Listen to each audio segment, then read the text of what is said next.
আসসালামু আলাইকুম ওরহমতুল্লাহি ওবরাকাতু। পুরুষ আর মহিলার নমাজের পার্থক্য নিয়ে আমার ভাই একটা হাদিসের টুকরা পেশ করছেন যে হুজুর পাক সাল্লাল্লাহু আলাইহি ওয়াসাল্লামে ফরমাইতরা তুমি তেন ওলা নমাজ পড়ো দিলা তুমি তেন আমারে নমাজ পড়তে দেখছো, সাল্লু কামার আই তুমুনি উসাল্লি। সাথে সাথে তাইন ডক্টর জাকির নায়ক সাহাবরও কিছু কথার হাওয়ালা দিছেন।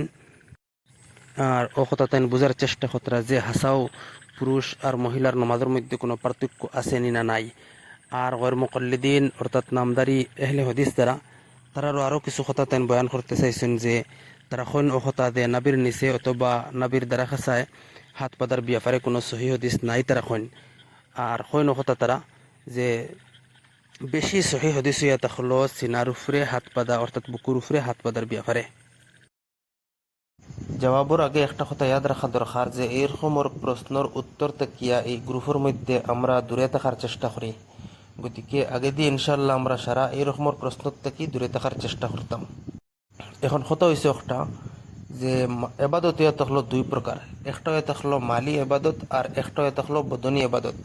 মালি এবাদত ইয়া থাকলো ওই সমস্ত এবাদত যেগুলার সম্পর্ক হয়ে থাকলো মালর লগে, আর বদনী এবাদত ইয়া থাকলো ওই সমস্ত এবাদত যেগুলার সম্পর্ক হয়ে থাকলো বদনের লগে। যেহেতু মালি এবাদতের সম্পর্ক মালর লগে আর এই ইবাদতর বদন অর্থাৎ বডির লগে জিসিমর লগে কোনো সম্পর্ক নাই, গতিকে একটার মধ্যে পুরুষ আর মহিলা দুইজনের হুকুম হয়ে থাকলো বরাবর। গতিকে যতটুকু মাল হইলে একজন পুরুষের উপরে জাকাত ওয়াজিব হইব, ঠিক ততটুকু মাল হইলে একজন মহিলার উপরেও জাকাত আদায় করা ওয়াজিব হয়ে দিব। অথবা হজর মাসলা আছে, যতটুকু মাল হইলে একজন পুরুষে হজ করা জরুরি, ঠিক ততরূপ অতটুকু মাল হইলে একজন মহিলায়ও হজ করা জরুরি হইব। তবে বদনী ইবাদত যেটার সম্পর্ক বদনের লগে, যেহেতু বদনের মধ্যে পুরুষ আর মহিলা বরাবর নাই, দুইজনের বদনের মধ্যে অনেক ডিফারেন্স আছে, গতিকে শরীয়তে বদনের সাথে সম্পর্কিত যেটা ইবাদত আছে এইগুলোর মধ্যেও অখতার রেহায়ত করছে যাতে একটার মধ্যেও পুরুষ আর মহিলার মধ্যে পার্থক্য থাকে। যেমন রমজান শরীফের রোজা আছে, একজন মহিলায় তান বিশেষ কারণে এই রমজান শরীফের রোজারে তান কজা করতে পারবা, কিন্তু একজন পুরুষে এই খাদিকটা করতে পারতা নাই। ঠিক তদ্রুপ হজ, যেমন একজন পুরুষ তান হজে যাইতে হইলে তান লাগি কথা শর্ত নাই যে তান লগে অন্য কোনো একজন মানুষ বডিগার্ড হইতা, কিন্তু একজন মহিলার লাগি কথা জরুরি থাকলো যে তান লগে একজন মানুষ রইতে লাগবো, পুরুষ মানুষ। অথবা এহরামর মাসলা আছে, অথবা হজর মধ্যে তলবিয়া আছে, অথবা সোফা মারওয়ার মধ্যে দৌড়ার যে মাসলা আছে। তো এইরকমের অনেক বদনী মাসাইল আছে যেগুলোর মধ্যে পুরুষ আর মহিলার মধ্যে শরীয়তে পার্থক্য করিয়া দিলেছে। ঠিক তদ্রুপ নমাজের মধ্যেও পুরুষ আর মহিলার নমাজের মধ্যেও পার্থক্য যেটা শরীয়তে করিয়া দিছে, আর একটা স্পষ্টভাবে অনেক হাদিসের মধ্যে পাওয়া যায়। যেমন মুআজ্জামুল কবির লিত-তাবরানী অথবা মাজমাউজ জাওয়াইদ আর আল বদরুল মুনিরের মধ্যে একটা হাদিস আছে, যে হাদিসের মধ্যে হুজুর পাক সাল্লাল্লাহু আলাইহি ওয়াসাল্লামে একজন সাহাবীরে ফরমাইতরা যে তুমি যে সময় নামাজ শুরু করবা তখন তুমি তোমার দুই খানোর লতি পর্যন্ত উঠাইবা, আর একজন মহিলা যে সময় নামাজ আরম্ভ করব তখন তান দুই খান্দর নিচ পর্যন্ত উঠাইবা। ঠিক তদ্রুপ মুসান্নাফ ইবনে আবি শাইবার মধ্যে একটা হাদিস আছে যেটার মধ্যে কথা বয়ান করা হয় যে হযরত আতা ইবনে আবি রিবাহ রাহিমাহুল্লাহর সওয়াল করা হয়েছে যে একজন মহিলা যে সময় নামাজ আরম্ভ করবা তখন তান খতর খান উঠাইতা, তখন তান জবাব দিয়েছেন ও কথা যে তান খান্দর নিচ পর্যন্ত উঠাইতা নামাজ আরম্ভ করতে সময়। as-সুনানুল কুবরা লিল বাইহাকির মধ্যে একটা হাদিস বয়ান করা হয়েছে যে হুজুর পাক সাল্লাল্লাহু আলাইহি ওয়াসাল্লামের গুজর হয়েছে দুইজন আওরতর দায় দিয়া। তারারে হযরত পাক সাল্লাল্লাহু আলাইহি ওয়াসাল্লামে নামাজের অবস্থায় দেখিয়া তারারে কইছেন কথা যে সময় তুমি সিজদা করবায় তখন তুমি তোমার শরীরের কিছু হিস্সারে মাটির লগে মিলাইয়া নামাজ পড়িও, কারণ মহিলা সকল এই মাসলার মধ্যে পুরুষ সকলের মতন নাই। ঠিক তদ্রুপ as-সুনান আল কুবরা লিল বাইহাকি আর ওলাখান অনেক হাদিসের কিতাবের মধ্যে আরও একটা হাদিস বয়ান করা হয়েছে যে হযরত আব্দুল্লাহ ইবনে উমর রাদিয়াল্লাহু তাআলা আনহু ফরমাইতরা যে হুজুর পাক সাল্লাল্লাহু আলাইহি ওয়াসাল্লামে ফরমাইছেন যে সময় একজন মহিলা নামাজের মধ্যে বইবা তখন তান এক হারান রে আরেক হারানোর উপরে রাখতা, আর যে সময় তান সিজদা করবা তখন তান ফেট রে তান রানর লগে মিলাইয়া সিজদা করতা। আর এই অবস্থায় তানে যে সময় আল্লাহ রব্বুল ইজ্জতে দেখবা তখন তান ফরিস্তা হলের ডাকিয়ে কইবা, হে আমার ফরিস্তা হল তুমি তেন হুনো যে এই আওরতরে আমি মাফ করিয়া দিলেইছি। তো এই রকমের অনেক হাদিস দ্বারা এই কথা স্পষ্টভাবে বোঝা যায় যে পুরুষ আর মহিলা হলর নমাজ এক নাই, বরং পুরুষ আর মহিলা হলর নমাজের মধ্যে অনেক পার্থক্য আছে। আর গৈর মুকাল্লিদিন হলে পুরুষ আর মহিলার নমাজের ব্যাপারে দেখো তখন যে দুই দলের নমাজের মধ্যে কোনো রকমের কোনো পার্থক্য নাই। তারা দলিল স্বরূপ পেশ করেন যে হুজুরে পাক সাল্লাল্লাহু আলাইহি ওয়াসাল্লামে ফরমাইতরা, তুমি তেন ওলা নমাজ পড়ো দিলা আমারে নমাজ পড়তে দেখছো, সাল্লু কামার আই তুমুনি উসাল্লি। তারার এই দলিলটা প্রায় ওরকম যে এক মানুষে খর নমাজ পড়া জরুরি নাই। দলিল কিতা? দলিল তখল আল্লাহ কোরআন ফরমাইতরা লা তাকরাবুস সালাহ, তুমি তেন নমাজের দ্বার লইও না। হালাকে ফরে আরো একটা শব্দ রইয়া গেছে, ও আনতুম সুকারা, একটা ছাড়ি দিছে।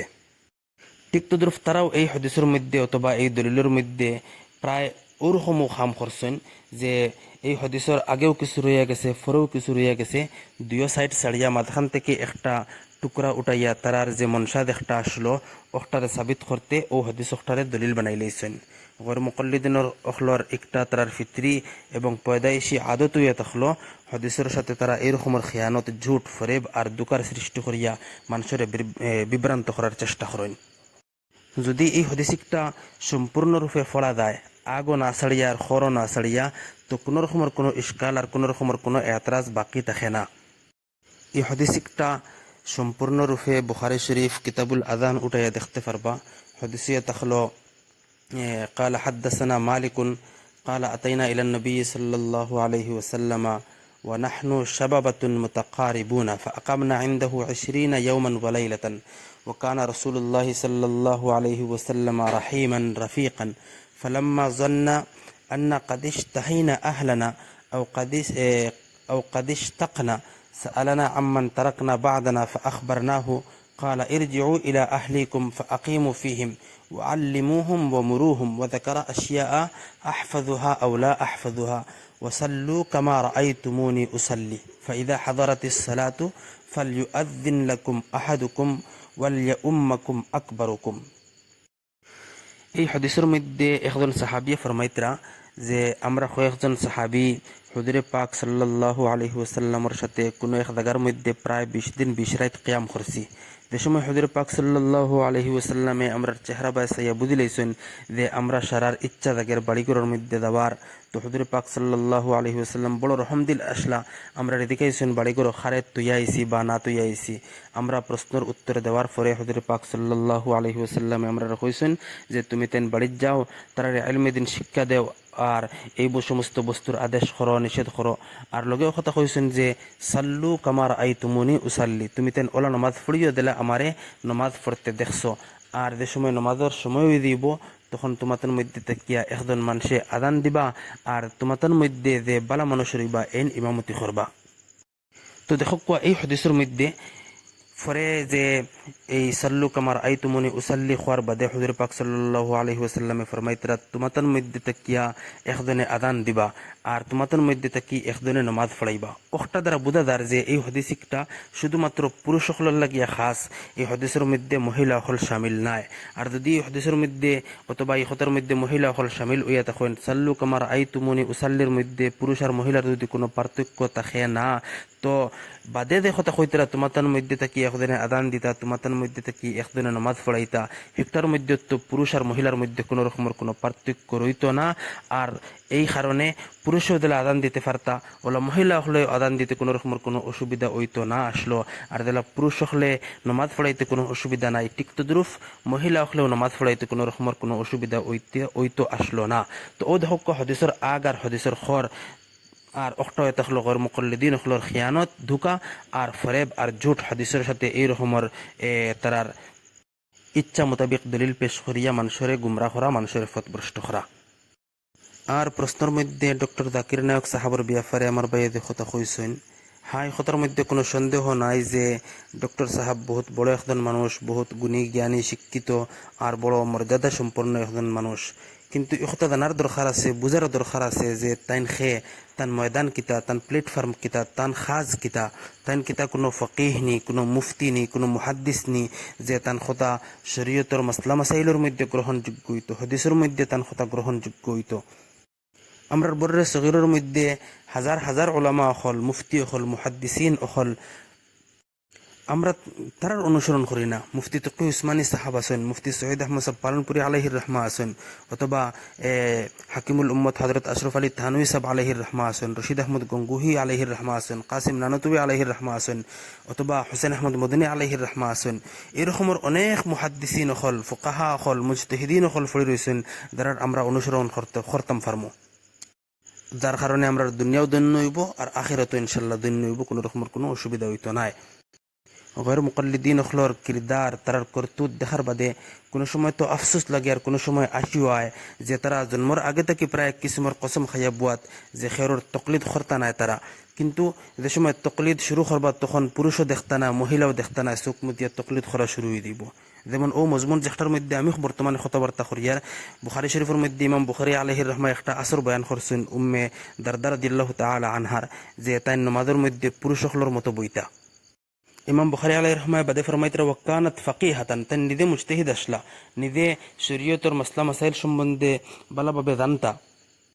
কিন্তু ফতহুল বারি শরহে সহিহ আল বুখারীর মধ্যে লেখতরা কথা যে তান এই কথা দলিল স্বরূপ পেশ করা যাইত না, কারণ এই আমলের মধ্যে শুধুমাত্র ও সাহাবিয়া হয়ে তাখলা মুনফরিদ, শুধুমাত্র একটা তান লাগিয়া অন্য খবরের লাগিয়া নাই।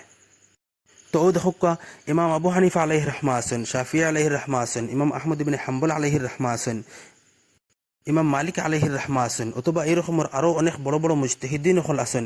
এরার কিন্তু তারা তকলিদ করতা নাই। কিন্তু যে সময় তকলিদ করার দানেখর একজন বেটি মানুষের যদিও সাহাবিয়া অইন, কিন্তু তারা পুরুষ সকল তৈয়া একজন মহিলার তারা তকলিদ করিয়া বইছেন। আর উম্মে দারদা এন তেন উম্মে দারদা আস সুগরা ফতহুল বারির মধ্যে লেখতারা উম্মে দারদা আল কুবরা নাই, অর্থাৎ সাহাবিয়া নাই, বরং এন তাবিঈয়া আসলা। আর নমাজের মধ্যে হাত বাঁধার ব্যাপারে আগর জবাব একটা ইনশাল্লাহ আবার শোনার চেষ্টা করবা। তার মধ্যে অনেক সাহাবায়ে কেরাম, তাবিঈন, তবে তাবিঈন, আইম্মা মুজতাহিদিন, বুজুর্গানে দিন অখলর আমল তার স্পষ্ট বয়ান শুনতে পাইবা, যেগুলা দ্বারা বোঝা যায় অখতা যে উম্মতের ইজমা হয়ে থাকল নমাজের মধ্যে হাত হয়তো নাবির টিক উফরে বাঁধা হইতো, অথবা নাবির তুরা উফরে বাঁধা হইতো, অথবা নাবির নিচে বাঁধা হইতো।